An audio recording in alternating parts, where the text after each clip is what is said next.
ಅದೊಂದು ಮಣ್ಣಲ್ಲಿ ಮಣ್ಣಾಗುತ್ತಿದ್ದ ಕೊಲೆ ಪ್ರಕರಣ. ಪೊಲೀಸರ ಚಾಣಾಕ್ಷತನ ತನಿಖೆಯಿಂದ 6 ತಿಂಗಳ ನಂತರ ಕೊಲೆಯ ರಹಸ್ಯ ಬಯಲಾಗಿರುವ ಘಟನೆ ಗದಗದಲ್ಲಿ ನಡೆದಿದೆ. ಒಂದೇ ಒಂದು ಮೆಸೇಜ್ ಇಡೀ ಪ್ರಕರಣಕ್ಕೆ ಟ್ವಿಸ್ಟ್ ನೀಡಿದೆ.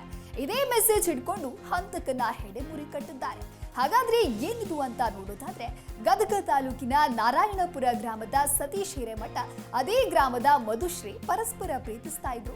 ಹೀಗೆ ಒಂದು ದಿನ ಕುಟುಂಬಸ್ಥರ ಕಣ್ತಪ್ಪಿಸಿ ಇಬ್ಬರು ಹಳ್ಳಿ ಗ್ರಾಮದ ಹೊರ ಹೊಲದಲ್ಲಿ ಭೇಟಿಯಾಗಿದ್ದು, ಈ ವೇಳೆ ಮಧುಶ್ರೀ ತನ್ನನ್ನ ಮದುವೆಯಾಗುವಂತೆ ಒತ್ತಾಯಿಸಿದ್ದಾಳೆ.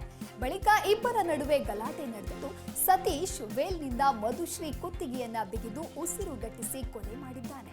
ಬಳಿಕ ಪಕ್ಕದ ಹಳ್ಳದಲ್ಲಿ ಹೂತು ಹಾಕಿ ಏನೂ ಗೊತ್ತಿಲ್ಲದಂತೆ ಇದ್ದ. ಕೆಲವು ದಿನಗಳ ನಂತರ ಸತೀಶ್ನ ಮೊಬೈಲ್ಗೆ ಒಂದು ಕಂಪನಿಯ ಮೆಸೇಜ್ ಬಂದಿತ್ತು.